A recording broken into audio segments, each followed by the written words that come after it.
महेंद्रनाथ पांडे जी, शुरुआत आपसे ही करते हुए, चूंकि 8 साल मोदी सरकार के पूरे हो चुके हैं, सद्भावना, सेवा और गरीबों को लेकर आप लोग आगे बढ़ रहे हैं। लगातार उस तरह की योजनाओं का जिक्र भी अलग अलग जगहों पर तमाम मंत्रियों की ओर से किया जा रहा है। इसको लेकर बड़े बड़े कार्यक्रम भी आज आयोजित किए गए हैं। मैं आपसे पूछना चाहूंगी कि 8 साल पूरे होने के साथ ही साथ वो कौन सी उपलब्धियां हैं जिसको आप गिनाना चाहेंगे, और इसी के साथ चूंकि हम ये दंगल कार्यक्रम कर रहे हैं जिसमें ज्ञानवापी को लेकर दंगल छड़ा हुआ है, और आपने तो बहुत लंबा अरसा वाराणसी में गुजारा है, आपने वहां पर पढ़ाई लिखाई की, गंगा नदी में भी आप बचपन में छलांग लगाते थे और पूरी की पूरी नदी पार कर जाते थे, उसके बारे में मैं आऊंगी, लेकिन उसके पहले आपकी विशेष टिप्पणी 8 साल पूरे होने पर।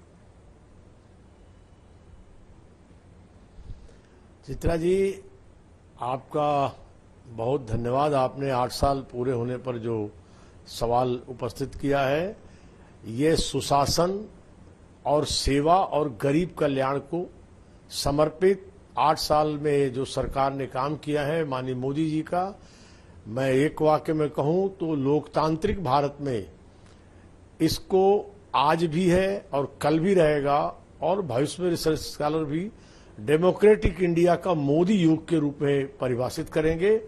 और इस मोदी युग ने सरकारों में रह करके अहंकार, दबाव, लोभ, लालच, भोग, विलास के कल्चर को बदल दिया है।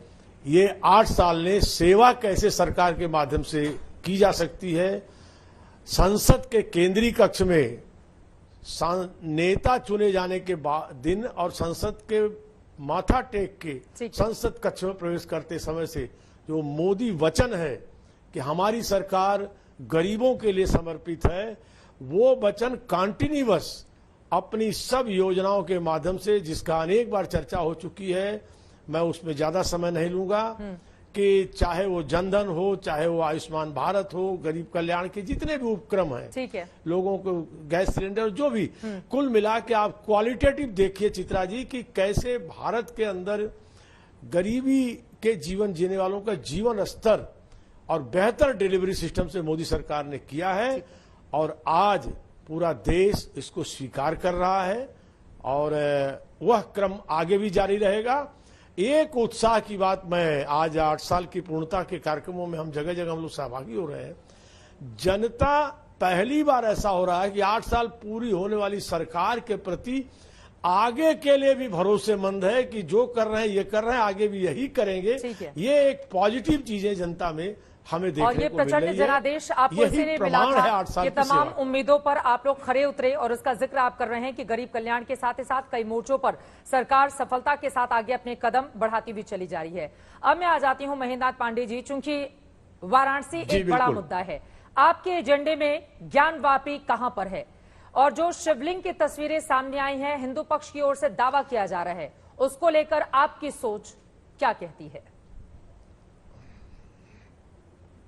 देखिए, हम सब ऐसे मुद्दों पर हमारी आस्थाएं पवित्र है और शाश्वत है, लेकिन ये माननीय न्यायालय में विचाराधीन विषय है।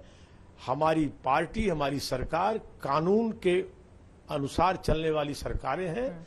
न्यायालय के अभिमत पर ही हमारी सरकारों के आगे कदम होते हैं। मैं इस पर इससे ज्यादा टिप्पणी नहीं करूंगा।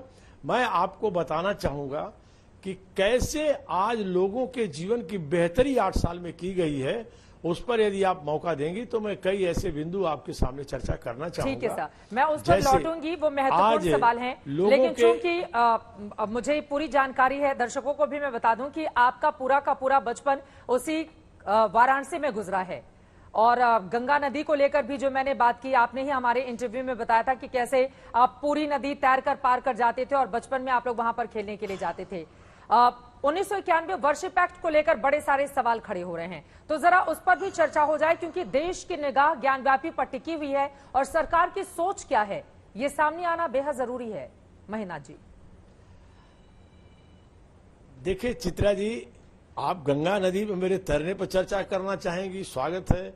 बचपन गंगा में बीता है, छोटेपन से रहा हूं, गंगा के सानिध्य में रहा हूं, तैरने की सामर्थ्य आज भी है, और काशी अपने आप में भारत का एक आपको मैं जानकारी, जहां तक तमाम शोधविदों का मानना है कि दुनिया का सबसे प्राचीन नगर है, तो काशी में इतनी वैशिष्टता है, उस पर चर्चा होगी। इस पर जो मैंने आपसे कहा, जो तस्वीर मैं दिखा रही हूं इस वक्त, वो ये बातें शिवलिंग आपके है सामने मैंने या जो टिप्पणी फव्वारा? की,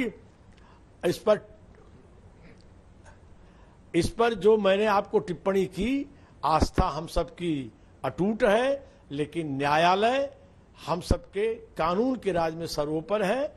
और हम आपसे चर्चा कर रहे हैं काशी के वैविध्य पर, जो आज नरेंद्र मोदी युग में काशी का भी जो दिव्य भव्य रूप, उसका विकास, उसका इंफ्रास्ट्रक्चर, एक नई काशी की जो अनुभूति है देश और देश के बाहर के लोगों को, वह भी एक उत्साहवर्धक है इस 8 साल की उपलब्धियों में। ठीक है। और इन गरीब तस्वीरों कल्याण के के सामने कामों आने के साथ-साथ। बाद महेंद्रनाथ पांडे जी, आपके जेहन में क्या ख्याल आया, ये मैं आपसे समझना चाह रही थी।